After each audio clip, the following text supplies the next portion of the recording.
Hey guys, Greg's Gauntlet here. The Galaxy S7 Edge is shaping up to be a really great phone, but I wanted to do a video that would give you the 7 reasons why you actually shouldn't buy the Galaxy S7 Edge.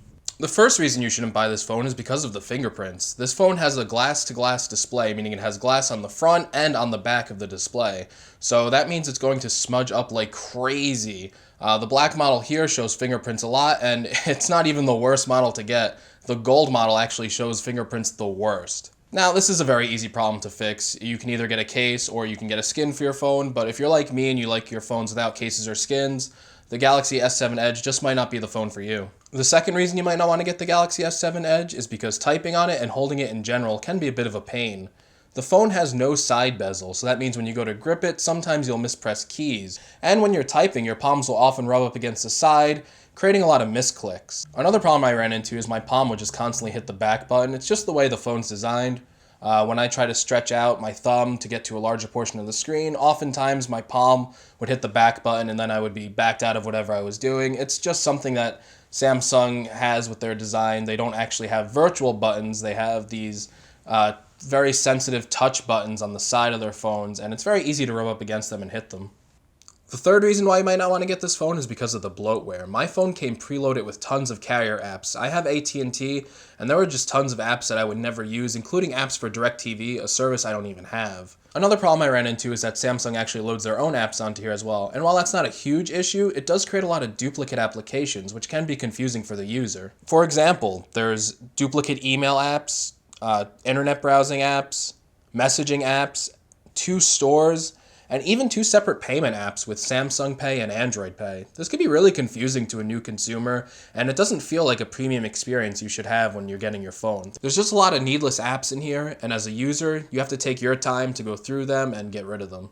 The fourth reason why you might not want to get this phone is because it only comes in 32 gigabytes. This isn't the biggest deal because Samsung did give the ability to put external SD storage back into the S7 Edge, but internal storage is often faster than SD storage, and some customers just don't want to be bothered with buying additional storage for their device.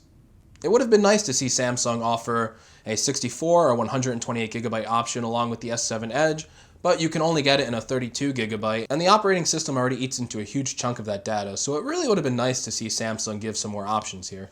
So the fifth reason why you might not want to get the Galaxy S7 Edge is if you already have a current smartphone. If you have the older model of the S6 or an iPhone 6s or even something like a Moto X Pure Edition, there's really not a concrete reason here to upgrade. The Galaxy S7 Edge gets a lot of things right. It has an amazing camera, a great display, it's super fast, but if you already have a current smartphone, it's very likely that your phone is somewhat comparable to that. The S7 Edge is a great phone. It feels like an incremental upgrade, and while all those incremental upgrades make one of the best phones ever, it's not necessarily worth it to upgrade from an older model. The sixth reason why you might not want to get the Galaxy S7 Edge is because of the price. This is an $800 premium smartphone.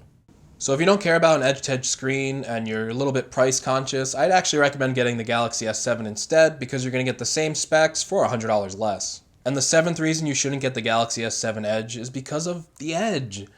The Edge is just kind of gimmicky. It doesn't offer a bunch of features. It has a couple ones like the Edge app for quick apps and contacts, or a feed for notifications. The main benefit of the Edge is that it just makes the phone look really good, and I don't know if that's necessarily worth the increase of $100 in price. Again, the main benefit of the Edge is it just looks really cool. A lot of these features are gimmicky, and even without the Edge, I feel like swiping from the right side of your screen would work on any phone. It feels like Samsung just added a few features to kind of make you feel like you aren't getting ripped off when you're spending an extra $100, but I gotta say, the Edge looks amazing. You get a slightly bigger screen, but if those things aren't important to you, if you want extra features for your money, then I wouldn't recommend getting the Galaxy S7 Edge.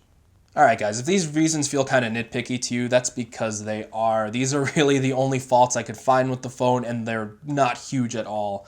The S7 Edge is simply an amazing phone. It runs really well, it has a great camera, and it just looks stunning. So I definitely would recommend buying the S7 Edge, but these are just a few reasons that maybe you wouldn't want to buy the S7 Edge.